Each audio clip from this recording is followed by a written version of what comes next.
दोस्तों नमस्कार। Previous class में जैसा कि आपको मालूम है हमने वहां पर डिस्टेंस और डिस्प्लेसमेंट के कॉन्सेप्ट को डिस्कस किया था। उसी कंटिन्यूएशन में आज का जो हमारा टॉपिक होगा वो चैप्टर 9 से रिलेटेड है और चैप्टर 9 में हम Newton's second law of motion को स्टडी करेंगे। इससे पहले हमें थोड़ा सा फ्लैशबैक पे जाना होगा, मतलब कुछ बेसिक कॉन्सेप्ट हमें यहाँ पर समझने होंगे। 5 to 10 मिनट में हम उसको यहाँ पर समझ सकते हैं, तभी हम न्यूटन सेकेंड लॉ को, क्योंकि ये इंपॉर्टेंट बहुत है, इससे एग्जाम में क्वेश्चन भी पूछे जाते हैं, मल्टीपल चॉइस क्वेश्चन भी आते हैं और आपको इसका डेरिवेशन भी प्रूफ करने के लिए पूछा जाता है। ठीक है, तो इसको अगर फ्लैशबैक में देखें तो इसके पहले हमने चैप्टर 8 स्टडी किया था और चैप्टर 8 में हमने मोशन को स्टडी किया था। अभी जो हमारा टॉपिक है वो चैप्टर 9 और चैप्टर 9 का नाम है वो forces and laws of motion. Laws of motion, ठीक है। यहां पर हमने डिस्टेंस और डिस्प्लेसमेंट को डिफाइन किया था और हमने ये भी बात की थी कि change in position with respect to time is known as motion. Position में चेंज होना चाहिए with respect to time. Chapter 9 की अगर बात करें तो यहां पर हम फोर्सेस की बात करेंगे। उस फोर्स के कारण मोशन होता है और मोशन के जो लॉज हैं उसको हम यहां पर डिस्कस करेंगे। अगर हम मोशन की बात करें तो हमेशा पूरे यूनिवर्स में या पूरे आपके प्रैक्टिकल लाइफ में या डेली एक्टिविटी में, डेली जो एक्टिविटीज हैपन हो रही हैं, जो फिनोमिनाज हो रही हैं, उसमें 2 इंपॉर्टेंट क्वांटिटीज हैं। 2 इंपॉर्टेंट क्वांटिटीज का मतलब या तो वो कॉज होगा या तो वो इफेक्ट होगा। यही 2 चीजें इन्वॉल्व होती है। फर्स्ट थिंग क्या है, कॉज, एंड सेकेंड थिंग क्या है, इफेक्ट। ठीक है, या तो कॉज होगा या तो इफेक्ट होगा। अभी आपको बात नहीं समझ में आएगी। एक एग्जांपल लेते हैं, ये आपको क्रिस्टल क्लियर हो जाएगा। देखिए, सपोज करिए ये एक प्लेन सरफेस है या टेबल है, यहां पर कोई बुक रखी हुई है या डस्टर रखा हुआ है या कोई ऑब्जेक्ट रखा हुआ है। अभी क्या है, इनिशियल सिचुएशन में इसकी पोजीशन ए है, इसमें कोई भी मोशन नहीं हो रहा है। अब क्या हुआ, हमने इस पर एक फोर्स अप्लाई किया। सपोज करिए this force is capital F. Capital F suppose करिए आपने 5 न्यूटन का फोर्स अप्लाई किया। जब आपने 5 न्यूटन का फोर्स अप्लाई किया तो ऑब्जेक्ट ए से मूव होकर कहां आ जाता है, पोजीशन नंबर बी, यहां पर आ जाता है। ऑब्जेक्ट की जो फाइनल पोजीशन होगी यहां पर होगी। और ए से बी तक सपोज करिए 10 AM। आप वॉच पर देखेंगे तो उस समय 10 AM हो रहा था। कितना बज रहा था वहां पर, 10 AM। तो 10 AM यहां पर तो हो नहीं सकता, यहां पर भी 10 AM तो होगा नहीं। यहां से यहां तक, ए से बी तक ऑब्जेक्ट मूव हुई, कुछ न कुछ टाइम लगा होगा। वो टाइम सपोज करिए 10.5 AM। ठीक है, 5 मिनट में ऑब्जेक्ट ए से बी तक मूव हुई। ये आपका फाइनल टाइम हो गया, ये आपका इनिशियल टाइम हो गया। इसीलिए कहा जाता है, इसीलिए जो मोशन में हमने बात की थी, change in position with respect to time. यहां पर टाइम अलग होगा, यहां पर टाइम अलग होगा। बात समझ में आ गई? ओके, तो ए से बी तक जो मूवमेंट हुआ, इस मूवमेंट को आप देख सकते हैं, आप इसको फील कर सकते हैं, आप इसको रियलाइज कर सकते हैं। This is the effect. ठीक है, this is the effect. But what is the cause? This one is the cause. यहां पर ए से बी तक जो मूवमेंट हुआ किसके कारण हुआ, इस अप्लाइड फोर्स के कारण हुआ। तो this external applied force F of 5 Newton is the cause of this change. तो यहां पर कॉज में क्या आ जाएगा, फोर्स F, और इफेक्ट में क्या आ जाएगा, change in position. Change in position with respect to time. याद रखिए, चेंज इन पोजीशन होना चाहिए और विद रिस्पेक्ट टू टाइम, ये आपको मिस नहीं करना है। अगर आप ये मिस करेंगे तो आपकी डेफिनेशन पूरी गलत हो जाएगी। ठीक है, तो कॉज और इफेक्ट की हमने बात कर ली। तो चैप्टर 9 में आपका जो फोर्स है वो क्या है, कॉज ऑफ द मोशन। तो आपको फोर्सेस के बारे में डिस्कस करना है, कितने टाइप के फोर्स हैं जो कि मोशन के लिए रिस्पॉन्सिबल हैं। अब मोशन तो हुआ, मोशन को स्टडी किया गैलीलियो, फर्स्ट टाइम ने स्टडी किया गैलीलियो ने। गैलीलियो के बाद उनकी ऑब्जर्वेशन को फर्दर स्टडी की गई और उस स्टडी के बेस पर फाइनल रिजल्ट दिया गया और उस रिजल्ट को सर आइजैक न्यूटन ने हमारे सामने रिप्रेजेंट किया एज 3 लॉ ऑफ मोशन। तो 3 लॉ ऑफ मोशन उन्होंने दिया, that is Newton first law, Newton second law, Newton third law. Newton के नाम पर ही फर्स्ट सेकेंड थर्ड लॉ रखे गए हैं, क्योंकि आपको मालूम है जिस साइंटिस्ट ने उसको स्टडी की है और जिनकी थ्योरी को फाइनली और यूनिवर्सली एक्सेप्ट किया जाता है, उसी के नाम पर या उन्हीं के नाम पर उस लॉज को जनरली यहां पर हम रखते हैं ताकि हमें याद रहे। ठीक है, तो सर आइजैक न्यूटन ने 3 लॉ ऑफ मोशन दिए, that is Newton first law, Newton second law and Newton third law. तो यहां पर न्यूटन फर्स्ट लॉ की अगर हम बात करें तो न्यूटन फर्स्ट लॉ को आपको सिर्फ समझना है, उसके बारे में डिटेल हम फर्दर स्टडी करेंगे। ठीक है, तो न्यूटन्स फर्स्ट लॉ, क्योंकि हमारा टॉपिक न्यूटन सेकेंड लॉ है, तो सेकेंड लॉ के लिए न्यूटन फर्स्ट लॉ को ब्रीफली हमें समझना पड़ेगा, तभी हमें न्यूटन सेकेंड लॉ समझ में आएगा। ठीक है, न्यूटन फर्स्ट लॉ की बात करें तो वहां पर उन्होंने ये कहा कि अगर कोई ऑब्जेक्ट मोशन में है या रेस्ट में है, सपोज करिए ये ऑब्जेक्ट रेस्ट में है, ठीक है, और यहां पर एक मूविंग कार है, इस तरह से एक मूविंग कार या मूविंग बस है, ये इस डायरेक्शन में मूव हो रही है, ये क्या है, इसको हम लिख सकते हैं मूविंग बस। ठीक है, तो मूविंग बस क्या होगा, ये बस चलती जाएगी कंटिन्यूअस इसका मोशन होता जाएगा, ये स्टॉप कहीं नहीं होगी।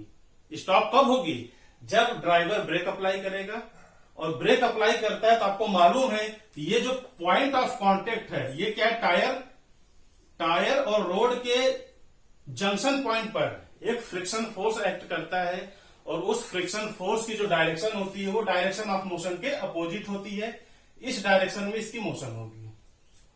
ठीक है, तो फ्रिक्शन फोर्स ये हो गया F, और यहां पर हो गया ये आपका मोशन है, ये capital F, this is the force. यह फोर्स इसको फॉरवर्ड डायरेक्शन में मूव कर रहा है, और एक फ्रिक्शन फोर्स यहां पर एक्ट कर रहा है जो कि इसके अपोजिट डायरेक्शन में एक्ट करता है, तो ये इसके फोर्स को रोकने की कोशिश करता है। ठीक है, तो मूविंग बस कंटिन्यू मोशन में होगी, कंटिन्यू मूव करती जाएगी जब तक ड्राइवर यहां पर ब्रेक अप्लाई न करे, और ब्रेक क्या है, फोर्स। यहां पर बात करें ऑब्जेक्ट रेस्ट में है, तो ये ऑब्जेक्ट हमेशा रेस्ट में रहेगी, आप 2 डेज बाद देखेंगे, 1 ईयर बाद देखेंगे तो आपको यहीं पर दिखेगी वो। लेकिन अगर आपने इसको यहां पर एक पुश फोर्स अप्लाई किया, PF पुश फोर्स अप्लाई किया, तो ऑब्जेक्ट ए से मूव होकर ऑब्जेक्ट बी पोजीशन पर आ गई, this is the final position of the object. तो जब ऑब्जेक्ट पर हमने पुश फोर्स अप्लाई किया तभी इसकी स्टेट में चेंज हुआ, तो यहां पर रेस्ट से मोशन और यहां पर मोशन टू रेस्ट। फर्स्ट क्या है, रेस्ट टू मोशन, और यहां पर सेकेंड क्या है, मोशन टू रेस्ट। ये क्या है, इसको हम बोलते हैं state change, these are known as state change, state change of the object. तो ऑब्जेक्ट की स्टेट में चेंज तब तक नहीं होगा जब तक कि हम उस पर एक्सटर्नल फोर्स अप्लाई न करें। तो एक्सटर्नल फोर्स जरूरी है ऑब्जेक्ट की स्टेट चेंज के लिए। स्टेट का मतलब ऑब्जेक्ट रेस्ट में है तो मोशन में हो जाएगी, अगर ऑब्जेक्ट मोशन में है तो वो रेस्ट में हो जाएगी। ठीक है, यही था न्यूटन का फर्स्ट लॉ कि अगर कोई ऑब्जेक्ट रेस्ट की कंडीशन में है तो वो हमेशा रेस्ट की कंडीशन में रहेगी, और अगर ऑब्जेक्ट मोशन में है तो वो हमेशा जो है मोशन में रहेगी जब तक कि उस पर हम कोई एक्सटर्नल फोर्स अप्लाई ना करें। ठीक है, तो this is the Newton first law. इसके एग्जांपल्स भी बहुत हैं, एक यहां पर 2 एग्जांपल्स हमने डिस्कस किए, ऐसे मल्टीपल एग्जांपल्स हमारे डेली लाइफ में हमारे सराउंडिंग्स अवेलेबल है। ठीक है, जिसका रीजन क्या होगा, फोर्स होगा। अब देखिए न्यूटन फर्स्ट लॉ की बात हो गई, अब आते हैं हम न्यूटन सेकेंड लॉ। तो न्यूटन सेकेंड लॉ को स्टडी करने से पहले हमें कुछ टर्म्स समझने होंगे, तभी हम न्यूटन सेकेंड लॉ को समझ पाएंगे। तो फर्स्ट क्या है, मास। फर्स्ट मास हो गया, उसके बाद क्या हो गया, वेलोसिटी। तो सर आइजैक न्यूटन ने ये ऑब्जर्व किया कि ऑब्जेक्ट या तो रेस्ट की कंडीशन में होगा या तो उसमें कोई मूवमेंट है, अगर ऑब्जेक्ट रेस्ट की कंडीशन में है तो उसका इफेक्ट, उसका इंपैक्ट हमें पता नहीं चलता। For example, this board is on rest condition. अगर ये बोर्ड रेस्ट की कंडीशन में, तो इसका इफेक्ट, इसका इंपैक्ट हमें नहीं पता चलता। आप कार में बैठे हैं, कार अभी मूव नहीं कर रही है, कार रेस्ट की कंडीशन में है, तो आपको बहुत ह्यूमिडिटी फील होती है, आपको बहुत गर्मी फील होती है। लेकिन जैसे ही कार वो मूव करने लगती है तो आपको ठंडी हवा फील होती है, आपको काफी रिलैक्स फील होता है। इसका मतलब कार जब रेस्ट में थी तब उसकी फीलिंग आपको नहीं आ रही थी कि कार मूव हो रही है या नहीं हो रही है। लेकिन जैसे ही कार मूव होने लगी तो आपको उसका इफेक्ट फील होने लगा। पेन है, अभी रेस्ट की कंडीशन में है, इसका कोई इफेक्ट हमें नहीं पता चलेगा।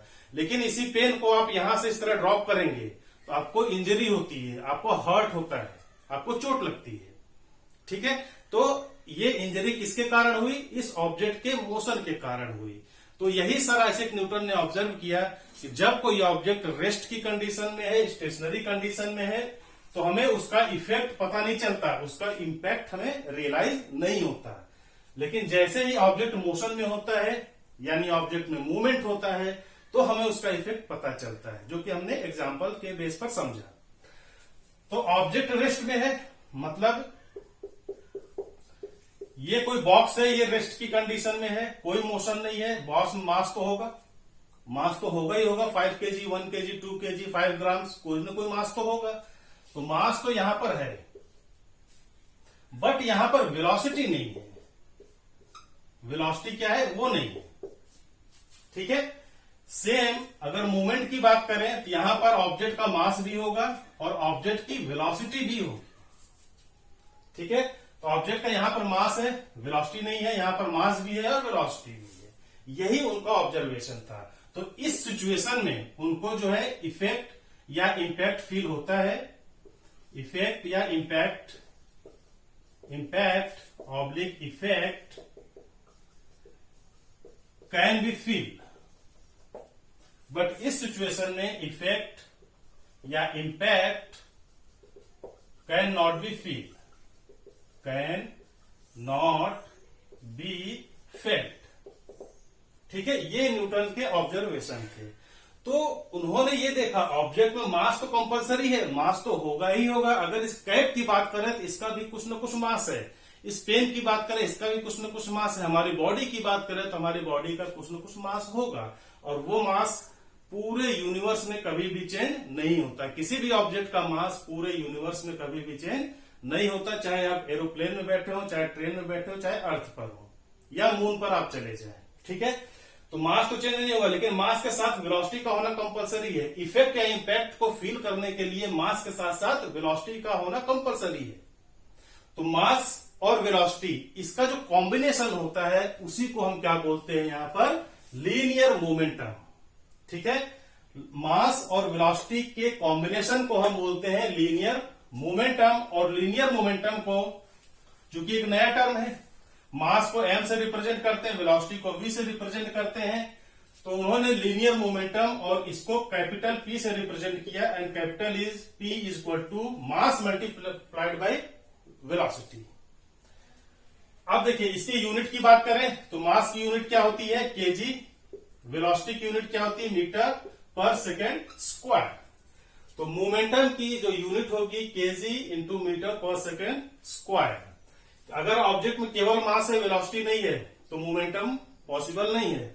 अगर ऑब्जेक्ट में वेलोसिटी है बट ऑब्जेक्ट में मास नहीं है, तो भी मोमेंटम पॉसिबल नहीं है। अब बात आती है कि मोमेंटम होता क्या है, मोमेंटम को हम डिफाइन कैसे करेंगे।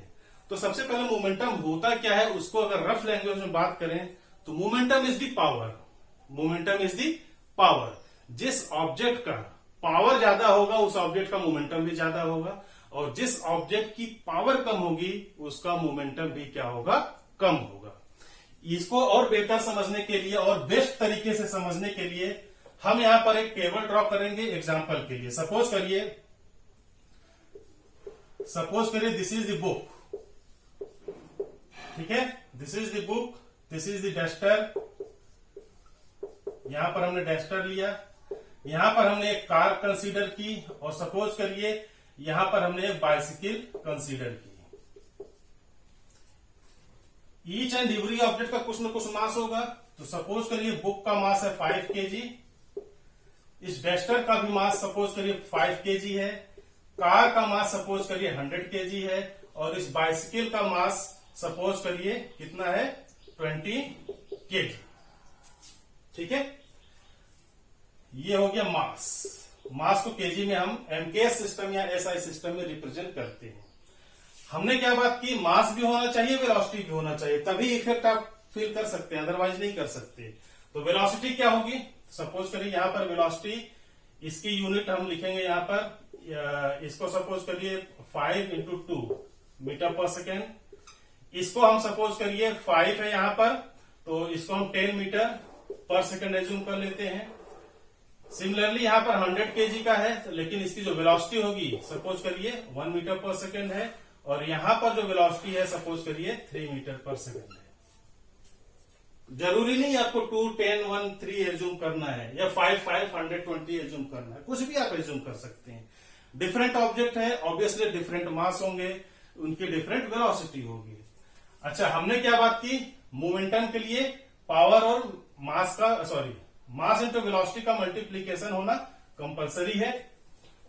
तो यहां पर हम P = मास इंटू वेलोसिटी अगर कैलकुलेट करें तो कितना हो जाएगा, 5 में 2 का मल्टीप्लाई करेंगे तो 10 kg मीटर पर सेकेंड।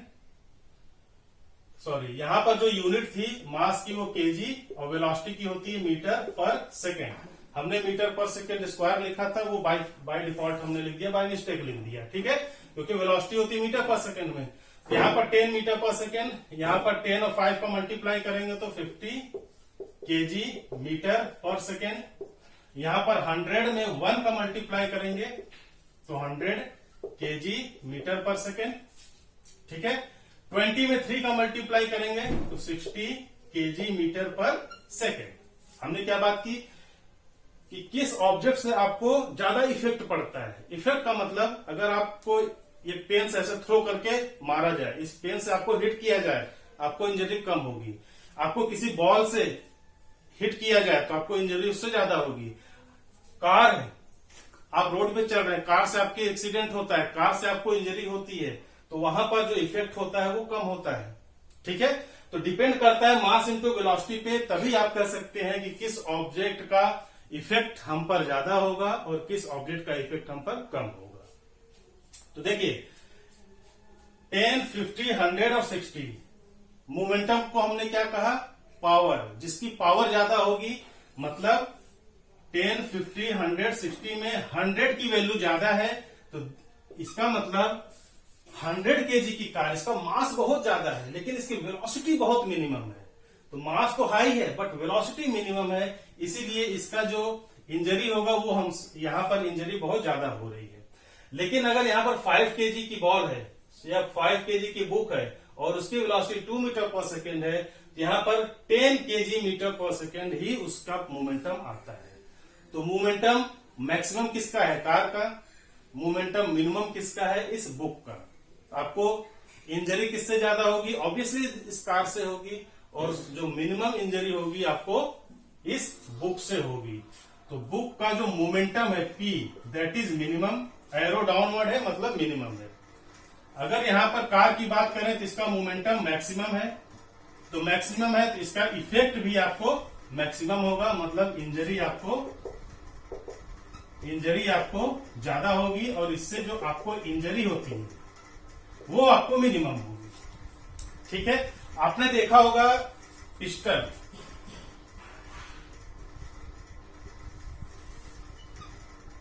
इस तरह से पिस्टल हमने ड्रॉ किया, तो पिस्टल की जो बुलेट होती है बहुत स्मॉल साइज की होती है, आपने टीवी पर भी देखा होगा, लेकिन जब उसकी फायरिंग होती है तो कार या बस के जो ग्लास है उस पर भी होल हो जाते हैं।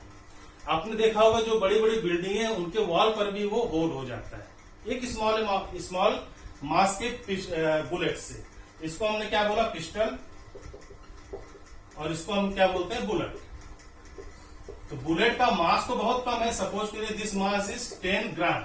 तो 10 ग्राम के मास से आपको इंजरी बहुत ज्यादा होती है। उसका रीजन क्या है, उसका रीजन ये है कि इसकी वेलोसिटी बहुत ज्यादा होती है, 1000 मीटर पर सेकेंड।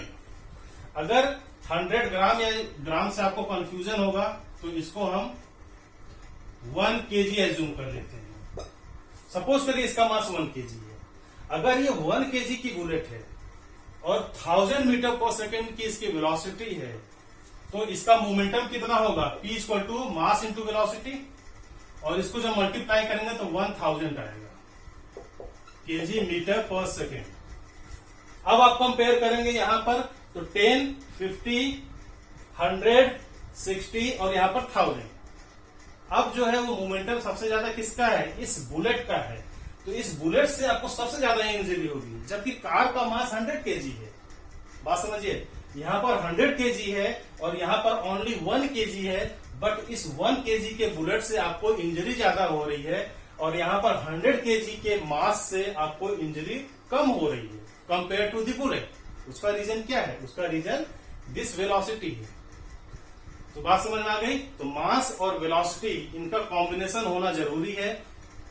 और मल्टीपल चॉइस क्वेश्चन में कंफ्यूज करने के लिए आपसे ये पूछे जाते हैं, तो आपको हमेशा याद रखना, केवल मास के बेस पर आप डिसाइड नहीं कर सकते किसका मोमेंटम ज्यादा है या किसका पावर ज्यादा है, और केवल वेलोसिटी के बेस पर भी आप ये डिफाइन नहीं कर सकते कि किसका मोमेंटम ज्यादा है।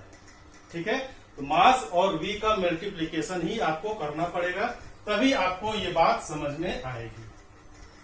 अब देखिए फार्मूला यहां पर क्या निकल का है? P equal to mass into velocity, ये फार्मूला निकल कर आया।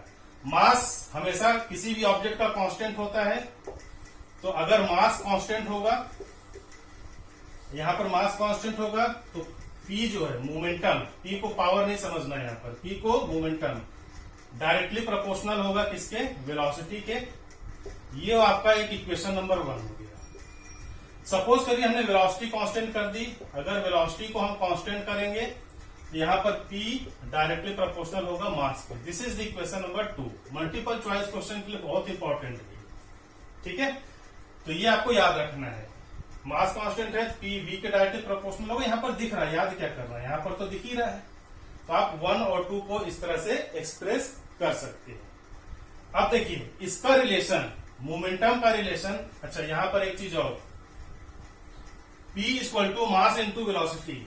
P equal to mass into velocity. हमेशा जब आप इस फॉर्मूले को रिप्रेजेंट करेंगे तो P के ऊपर हमें एरो देना है और यहां पर वेलोसिटी के ऊपर हमें एरो देना है। ये इसका करेक्ट रिप्रेजेंटेशन का तरीका है।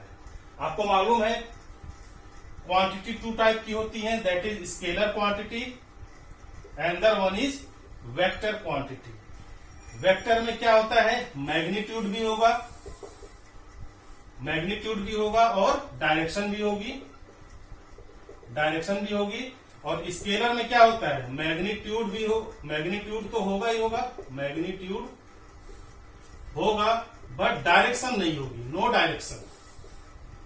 आपको एक छोटा सा फंडा याद रखना है, मैग्नीट्यूड भी है डायरेक्शन भी है। तो वेक्टर क्वांटिटी अगर मैग्नीट्यूड है बट डायरेक्शन नहीं है, तो वो स्केलर क्वांटिटी होगी। अब आप कहेंगे कि यहां पर वेलोसिटी, मास तो कांस्टेंट है, मास क्या स्केलर क्वांटिटी है, ये कांस्टेंट होती है। यहां पर वेलोसिटी के ऊपर हमने एरो दिया, तो वेलोसिटी के ऊपर एरो का मतलब वेलोसिटी वेक्टर क्वांटिटी है, स्केलर क्वांटिटी नहीं है। चैप्टर 8 मोशन में आप स्केलर और वेक्टर क्वांटिटी के बारे में स्टडी करेंगे, तो वहां पर आपको पता चलेगा कि वेलोसिटी क्या है। Velocity is a vector quantity. और ऐसे भी अगर वेलोसिटी की डेफिनेशन की बात करें, वेलोसिटी की डेफिनेशन की बात करें, वेलोसिटी की डेफिनेशन चैप्टर 8 में अगर आप स्टडी करेंगे तो इसकी डेफिनेशन क्या है? Speed with direction. Speed with direction is known as velocity. Suppose करिए अगर कहा जाए कि किसी कार की वेलोसिटी, जो कार की जो स्पीड है, कार की स्पीड 10 किलोमीटर पर आवर है, तो कार की स्पीड 10 किलोमीटर पर आवर है, तो ये क्या होगी? स्पीड होगी। लेकिन अगर आपसे कहा जाए कि कार 10 किलोमीटर पर आवर की स्पीड से ईस्ट डायरेक्शन में या वेस्ट डायरेक्शन में मूव कर रही है, तो उसको हम क्या बोलेंगे? Velocity of the car. बात समझ में आ गई? तो मैग्नीट्यूड तो सेम है, बट यहाँ पर नॉमेनक्लेचर डिफरेंट हो जाता है। अगर यहाँ पर डायरेक्शन गिवन नहीं होगा कि कार किस डायरेक्शन में मूव कर रही है, east, west, north, south, upward, downward, तो तो आपको ये नहीं पता चलेगा कि वेलोसिटी है। ठीक है, वहां पर डायरेक्शन गिवन नहीं है, लेकिन अगर डायरेक्शन गिवन है तो आपको ये कहना है कि कार की वेलोसिटी 10 किलोमीटर पर सेकेंड है। तो वेलोसिटी की डेफिनेशन क्या है? Speed with time, sorry with direction. तो यहाँ पर वेलोसिटी वेक्टर क्वांटिटी है, इसीलिए यहाँ पर जो मोमेंटम होगा, लीनियर मोमेंटम या मोमेंटम, दोनों की मीनिंग सेम है। ये क्या होगा? वेक्टर क्वांटिटी होगा। मल्टीपल चॉइस क्वेश्चन में ये बहुत बार पूछे भी गए हैं। तो मोमेंटम क्या है? वेक्टर क्वांटिटी होती है। अब देखिए यहां पर हमने बात की कि ऑब्जेक्ट, इसको हम इरेज कर देते हैं, इसकी हमें जरूरत अब नहीं है। अब हम न्यूटन सेकेंड लॉ को समझने की कोशिश करते हैं और न्यूटन सेकेंड लॉ के बेस पर क्या फार्मूला डिराइव होता है वो भी हमें जानना बहुत जरूरी है, क्योंकि ये फार्मूला बहुत बार एप्लीकेबल होता है, अप्लाई होता है। हमने क्या बात की? ऑब्जेक्ट में मास तो होगा ही होगा, वेलोसिटी भी होगी। सपोज करिए ये ऑब्जेक्ट है, यहां पर ऑब्जेक्ट रेस्ट की कंडीशन में है, पोजीशन ए है, रेस्ट की कंडीशन में है, इनिशियल कंडीशन, इसको हम बोलते हैं इनिशियल कंडीशन। और यहां पर जब हम एक्सटर्नल फोर्स अप्लाई करेंगे एफ, जब हम एक्सटर्नल फोर्स अप्लाई करेंगे तो ऑब्जेक्ट मूव होकर यहां पर आ जाता है। तो इनिशियल देखिए, मास तो यहां पर भी है और मास यहां पर भी है, लेकिन जब ऑब्जेक्ट रेस्ट में था कोई मोशन नहीं था। कोई मोशन का मतलब मूवमेंट नहीं है, मूवमेंट नहीं है मतलब वेलोसिटी नहीं है, तो इसका मतलब यहां पर वेलोसिटी क्या होगी? 0 होगी। तो initial velocity u equal to 0। Normally u को इनिशियल वेलोसिटी से रिप्रेजेंट किया जाता है और v को हम यहाँ पर फाइनल वेलोसिटी से रिप्रेजेंट करते हैं।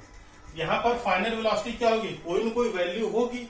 वो वैल्यू 1 मीटर पर सेकंड भी हो सकती है, 2 मीटर पर सेकंड भी हो सकती है, या 100 मीटर पर सेकंड भी हो सकती है। बट यहाँ पर कोई न कोई वैल्यू है, वो वैल्यू हमें नहीं मालूम, इसलिए हम सिर्फ और सिर्फ v यहाँ पर लिखेंगे। ठीक है, यहाँ पर u इक्वल टू 0 हमें लिखना है और यहाँ पर केवल v लिखेंगे।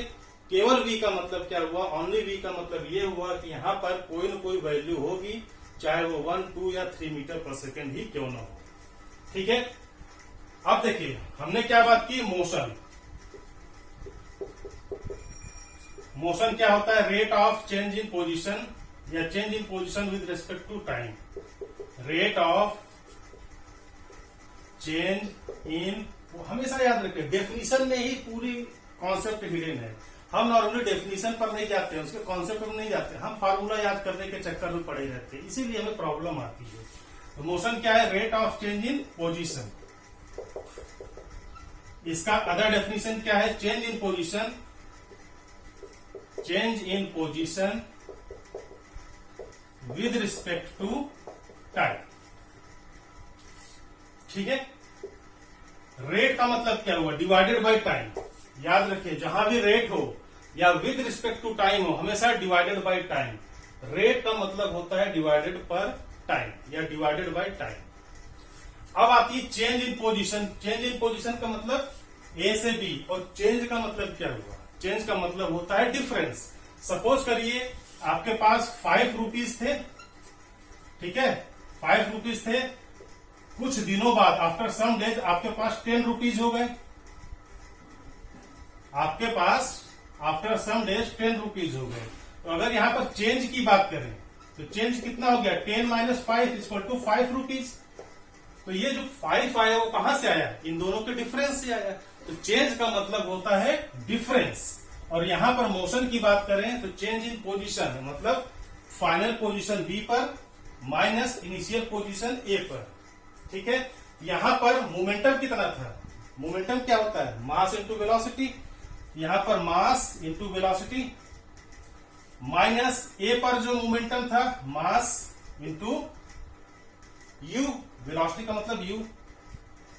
इनका जो डिफरेंस होगा, सपोज करिए यहां पर u 0 नहीं है, अगर यहां पर u 0 होगा तो ये वैल्यू भी 0 हो जाएगी, लेकिन यहां पर u 0 नहीं है। सपोज करिए यहां पर 1 मीटर पर सेकेंड है और यहां पर जो फाइनल वेलोसिटी वो 5 मीटर पर सेकेंड है। एज्यूम कर सकते हैं, कोई न्यूमेरिक वैल्यू यहां पर लेना है, तभी हम जनरल इक्वेशन को डिराइव कर सकते हैं। देखिए यहां पर m इंटू वी और यहां पर भी m इंटू वी और डिवाइडेड बाय टाइम। चेंज हमेशा टाइम के रिस्पेक्ट में ही होगा। अगर टाइम आप वहां पर कंसीडर नहीं करेंगे तो मोशन ऑब्जेक्ट में नहीं होगा। ठीक है, तो ये आपका फाइनल डेरिवेशन आ गया। अच्छा ये बताइए, ये जो change in momentum per unit time आया, ये किसके कारण आया? यहां से यहां तक ऑब्जेक्ट किसके कारण मूव हुई? इसका कॉज क्या था? ये तो हमने इफेक्ट देखा, इसका कॉज क्या था? Cause is this applied force. ये इक्वल टू अप्लाइड फोर्स के हो जाएगा। बात समझ में आई? अब देखिए, ऑब्जेक्ट तो सेम है, ऑब्जेक्ट सेम, सपोज करिए ये क्या है? बुक है। अगर ये बुक है, सेम बुक यहां से यहां तक मूव हुई, मतलब बुक का मास तो चेंज हुआ नहीं, यहां पर मास हमेशा कांस्टेंट होगा। तो F is equal to mass को अगर हम कॉमन लेंगे तो ब्रैकेट में क्या आ जाएगा? V माइनस U और डिवाइडेड बाई टाइम।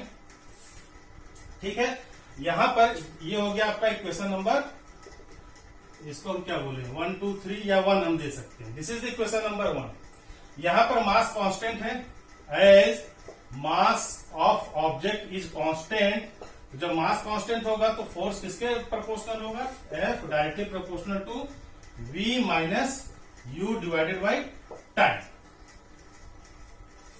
ठीक है, तो ये आपका फाइनल रिलेशन निकलकर यहां पर आता है। एक तो ये रिलेशन हो गया। दूसरा रिलेशन क्या है? अगर हम मोमेंटम के रूप में इसको रिप्रेजेंट करें तो m और v इसको हम क्या बोलते हैं? P2, और m और u इसको हम क्या बोलते हैं? P1। ठीक है, अगर P2 और P1 के रूप में हमें रिप्रेजेंट करना हो, क्योंकि P1 मास और वेलोसिटी, तो मास और वेलोसिटी क्या होता है? P। यहां भी मास और वेलोसिटी क्या होता है? P। फाइनल के लिए हमने पोजीशन 2 को रिप्रेजेंट किया और इनिशियल पोजीशन को हम नंबर 1 से रिप्रेजेंट करते हैं। मतलब ऑब्जेक्ट जब पोजीशन ए पर थी तो इस सिनारियो को हम 1 से रिप्रेजेंट कर रहे हैं। जब ऑब्जेक्ट पोजीशन 2 बी पर था तो उस सिनारियो को हम पोजीशन 2 से रिप्रेजेंट कर रहे हैं। तो पोजीशन 2, यहां पर जो मोमेंटम होगा वो क्या हो गया? P2, और यहां पर जो मोमेंटम होगा वो क्या हो गया? P1। बात समझना की बहुत सिंपल है। तो P2 माइनस P1, तो P2 माइनस P1 आप यहां पर लिख सकते हैं। ठीक है, ओके। तो यहां पर F इज इक्वल टू, इसको हम F directly proportional to P2 minus P1 divided by time, ऐसे भी हम लिख सकते हैं। ठीक है, अब यहां पर देखिए, force directly proportional to rate of change in momentum.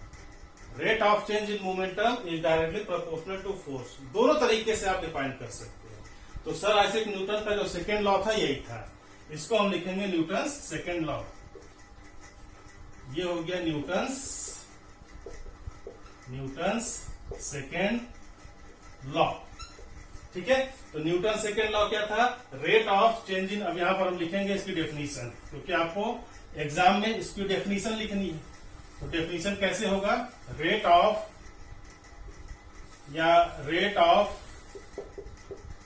Change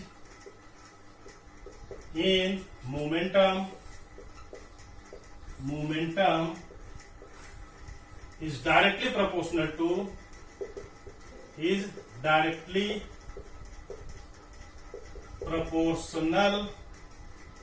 to external applied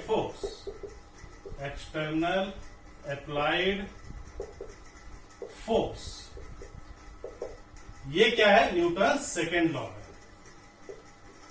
Newton का second law, rate of change in momentum is directly proportional to applied force, जो कि आपको यहां से दिख भी रहा है। इसका मतलब इसको अगर हम फर्दर डिराइव करें तो कैसे लिखेंगे? F directly proportional to P2 minus P1 divided by time, या इसी को हम शॉर्ट में लिख सकते हैं delta P divided by time. Delta P का मतलब होता है डिफरेंस। ये डेल्टा जो सिंबल है ये डिफरेंस के लिए शो किया जाता है। डिफरेंस का मतलब फाइनल पोजीशन और इनिशियल पोजीशन। हमेशा जो भी डिफरेंस हम लेंगे वहां पर फाइनल में से इनिशियल को माइनस करेंगे। अगर इनिशियल में फाइनल को माइनस करते हैं तो वहां पर साइन जो है नेगेटिव आता है। ठीक है, ओके। तो इसको फर्दर अगर हम डिराइव करें तो ये क्या हो जाएगा? F directly proportional to P को हम क्या लिख सकते हैं? Mass into initial velocity minus mass into final velocity divided by time. इसके पहले भी हम बात कर चुके हैं, लेकिन इसका फाइनल फार्मूला हम यहां पर लिखने जा रहे हैं। तो ये हो गया। यहां पर F directly proportional to mass को कॉमन ले सकते हैं। यहां पर फाइनल है तो यहां पर हम वी लिखेंगे और इनिशियल है तो यहां पर हम यू लिखेंगे। ये final minus initial divided by time. हमेशा वी और यू आपको याद नहीं रखना है, फाइनल माइनस इनिशियल इस तरह से याद रखना है, ठीक है। Final minus initial. इसको फर्दर हम कैसे ले सकते हैं, F directly proportional to mass और v minus u divided by time. इसको हम लिख सकते हैं ए फॉर एक्सीलरेशन। ये क्या होता है, एक्सीलरेशन। अब आप पूछेंगे ये एक्सीलरेशन कहां से आया, तो ये भी चैप्टर 8 में आपने पढ़ा होगा, तो वहां पर आपको इसकी डेफिनेशन मिल जाएगी। बट यहां पर v minus u divided by time equal to a, ये हमने कहां से लिखा उसको हम यहां पर एक एग्जांपल से समझ सकते हैं। देखिए ए क्या होता है, एक्सीलरेशन। और एक्सीलरेशन का मतलब क्या होता है, अगर आपको एक्सीलरेशन की डेफिनेशन मालूम है तो यह फॉर्मूला डिराइव कर सकते हैं। देखिए कैसे, एक्सीलरेशन शॉर्ट में ए से रिप्रेजेंट करते हैं। आपने देखा होगा अगर आप यहां पर राइड कर रहे हैं, मान लीजिए ये कार है, कार से आप पोजीशन ए से पोजीशन बी की तरफ मूव कर रहे हैं, ये आपकी पोजीशन बी हो गई। यहां पर आपकी सपोज करिए स्पीड ज्यादा है और यहां पर आपकी स्पीड कम है। यहां पर सपोज करिए ये क्राउडेड एरिया है, या हम इसको लेते हैं ये क्राउडेड एरिया है, क्राउडेड एरिया या क्राउडेड जोन। और सपोज करिए ये क्या है, फ्री जोन है, फ्री जोन। इसका मतलब क्या हुआ, आप कार से जब मार्केट पर निकलते हैं, मार्केट के लिए निकलते हैं या किसी ट्रैफिक में आप फंस जाते हैं, तो आपने देखा होगा जब आप यहां से यहां तक मूव हुए तो आपके कार की स्पीड यानी कार की वेलोसिटी बहुत ज्यादा थी। लेकिन जैसे आप क्राउडेड एरिया में एंट्री करते हैं तो आपकी वेलोसिटी वो रिड्यूस हो जाती है, कम हो जाती है। फिर आप क्राउडेड एरिया को जब क्रॉस करते हैं तो आपकी स्पीड क्या है, वो इंक्रीज हो जाती है, ठीक है। तो यहां पर क्राउडेड एरिया में सपोज करिए आपकी स्पीड कम थी, ऑब्वियसली जब आप किसी क्राउडेड एरिया में जाएंगे आपको आपकी कार की ब्रेक अप्लाई करनी पड़ती है, गाड़ी की स्पीड स्लो करनी पड़ती है। यहां पर सपोज करिए आपकी स्पीड है 10 किलोमीटर पर आवर, लेकिन जब आप फ्री जोन में पहुंच गए, मतलब ओपन एरिया में पहुंच गए, तो आपकी स्पीड ऑटोमेटिक बढ़ जाती है। सपोज करिए हाईवे, तो हाईवे में क्या स्पीड बढ़ जाती है। यहां पर वेलोसिटी थी और इनिशियल वेलोसिटी, और यहां पर फाइनल वेलोसिटी कितनी थी, फाइनल वेलोसिटी सपोज करिए 50 किलोमीटर पर आवर हो गई। तो यहां से 10 से 5 जो आपकी स्पीड अप हुई, इसी को हम क्या बोलते हैं, एक्सीलरेटर बोलते हैं या एक्सीलरेशन बोलते हैं। तो एक्सीलरेशन का मतलब होता है स्पीड अप, एक्सीलरेशन का मतलब होता है स्पीड अप, और इसी का अपोजिट डिसेलरेशन, डिसेलरेशन इसका मतलब होता है स्पीड डाउन, स्पीड डाउन, ठीक है। फ्री जोन से आपको क्राउडेड एरिया में आना है तो आपको स्पीड डाउन करना पड़ेगा, लेकिन आपको क्राउडेड एरिया से फ्री जोन में जाना है तो आपको स्पीड अप करनी पड़ती है, ऑटोमेटिक आपकी स्पीड अप हो जाती है। तो ठीक है, तो एक्सीलरेशन का मतलब होता है स्पीड अप। अब आपने स्पीड अप कर लिया, मतलब आपकी स्पीड यहां से यहां तक इंक्रीज हो गई। यहां पर इनिशियल वेलोसिटी यू थी और यहां पर जो फाइनल वेलोसिटी होगी वो v होगी, और a से b तक जाने में टाइम t लगेगा। हमेशा याद रखिए यहां भी पोजीशन चेंज है, टाइम जरूर होगा, टाइम नहीं होगा तो पोजीशन चेंज हो ही नहीं सकता। अब देखिए फिर से वही बात, फाइनल माइनस इनिशियल। रेट की बात करें तो रेट क्या हो गया, v minus u divided by time, और इसी को हम क्या बोलते हैं, चेंज। एक्सीलरेशन का मतलब होता है स्पीड अप, कितनी स्पीड अप हुई, कितना स्पीड आपने इंक्रीज कर दिया। तो आप इनिशियल से फाइनल से इनिशियल को माइनस कर देंगे तो वही आपका चेंज आ जाएगा। सपोज करिए यहां पर 10 था, यहां पर 50 था, तो 50 माइनस 10 डिवाइडेड बाई टाइम, ठीक है। तो 50 माइनस 10 मतलब 40 किलोमीटर पर आवर, ये आपकी वेलोसिटी में चेंज थी। और पर यूनिट टाइम की बात करें तो टाइम से हमें भाग देना पड़ेगा, डिवाइड करना पड़ेगा। तो v final velocity minus initial velocity divided by time. बात समझ में आ गई? ये होता है आपका एक्सीलरेशन, और यही हमने यहां पर लिखा है। तो v minus u divided by time equal to a, और न्यूटन का जो फर्स्ट लॉ होगा, जो न्यूटन का फर्स्ट लॉ इसके पहले है, वहां से भी आप इस फार्मूले को डिराइव करेंगे जब हम यहाँ पर नेक्स्ट टॉपिक में डिस्कस करेंगे उसके बारे में भी। तो न्यूटन के फर्स्ट लॉ से भी ये इक्वेशन डिराइव होता है। तो यहाँ पर आपको याद रखना है v minus u divided by time equal to acceleration, या इसी को हम लिख सकते हैं v minus u equal to at। कभी कभी इस तरह से भी लिखा जाता है। बात समझ में आ गई?